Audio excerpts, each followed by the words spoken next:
Ah, maintenant qu'on a donc fini donc, de sculpter notre tête d'Anubis, donc la tête de notre arme, on va donc réactiver un petit peu toutes les choses hein, qu'on a faites jusqu'à présent et les reclasser proprement.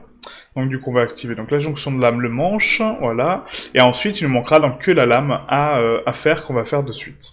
Donc le chemin de nerfs va être donc notre colonne, donc colonne tout simplement, voilà, et ensuite ça va être donc la tête. Hop.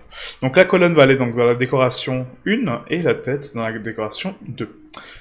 Très important le classement des objets, encore une fois, hein, je me répète, mais c'est vraiment très important que vous soyez organisé dès le départ.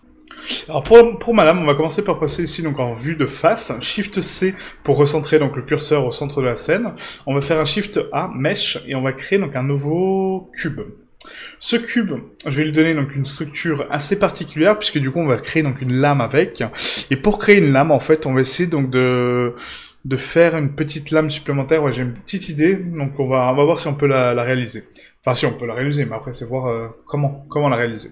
Donc du coup, pour cette lame, j'ai envie donc de la poser déjà sur la base, en fait, hein, pour voir comment elle va se joindre à ma jonction de lame. Donc là, on va faire, donc ici, on va la descendre sur Z, hein, donc GZ, S pour scale dans la globalité l'objet, on le remonte, et j'essaie donc vraiment de le placer le plus fidèlement possible à la jonction de lame que j'ai ici, d'accord? Donc ici, on a une petite encoche, donc le but c'est vraiment de le placer ici.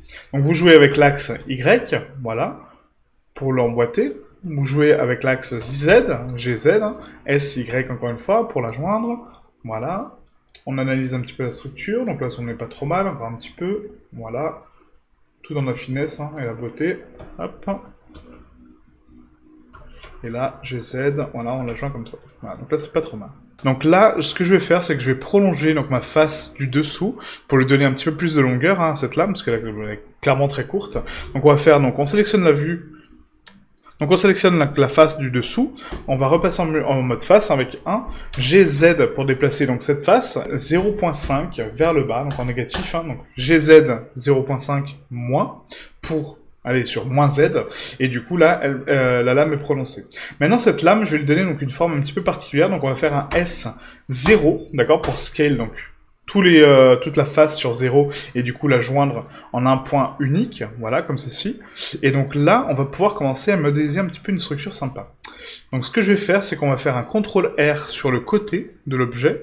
Donc là, on sélectionne donc cette arête-là, voilà, et on crée donc une boucle d'arête sur le côté, d'accord, qui va prendre donc le contour de mon objet. Et là, je vais créer donc une autre coupe centrale, ici, CTRL R, voilà, au centre de ma lame. Cette boucle centrale va me permettre donc de décaler la lame vers l'avant pour taper contre la jonction ici, hein, pour lui donner un petit peu d'épaisseur, et de l'autre côté, pareil. Donc ici, je sélectionne donc cette arête que je viens de créer, juste sur le devant, hein, pas le contour complet, hein, juste le devant. On va faire un G Y, et je vais la déplacer tout doucement vers l'avant pour qu'elle tape contre ma jonction ici. Voilà, comme ça, là c'est parfait. Pareil de l'autre côté, donc j'ai Y, je décale ma lame, voilà. Peu importe si c'est symétrique, hein. Le manque de symétrie parfois est important pour créer du réalisme et créer de la beauté. Hein. Ouais. Donc là, en fait, j'ai fait une petite erreur. En fait, on n'aurait pas dû prendre la boucle totale, donc ce n'est pas grave. On va prendre donc ce vertex-là, on va le rapprocher encore une fois de mon vertex principal. Voilà, celui-ci également, hein, GY, voilà, pour refaire mon pic. Et maintenant, ce qu'on va faire, donc, c'est qu'on passe en sélection de face, on sélectionne donc les deux triangles qui sont ici, et là, on va faire un S. Donc, on va scale ces faces-là à l'intérieur, vous voyez, en fait, pour créer comme une sorte de bosse, d'accord, par-dessus. Voilà. Ce qui me permet, en fait, de créer donc une lame très fine sur les contours, d'accord, donc vraiment le tranchant de la lame, et cette face-là sera un petit peu plus prononcée, un petit peu plus haute. Donc là pareil, hein, on prend donc les deux côtés, S pour scale, on scale à l'intérieur, voilà, encore une fois, pas forcément de symétrie, hop, voilà, donc là pas forcément de symétrie, mais on essaie d'être le plus proche possible de l'autre, hein, d'accord, donc on s'aligne par rapport à cette arête-là, comme ceci, voilà, là c'est pas trop mal. On passe en sélection d'arête, donc on sélectionne l'arête qui est ici, et on va la décaler encore une fois sur Y, voilà, pour la prononcer. Donc là, n'hésitez pas, hein, vraiment si on dépasse la matière, ce n'est pas grave, c'est une jonction, d'accord? Donc là, elle est vraiment assemblée, il faut qu'elle soit quand même assez solide, cette jonction. Pas que ce soit une jonction juste comme ça. Hop, donc là, tac, et là, on tire comme ça.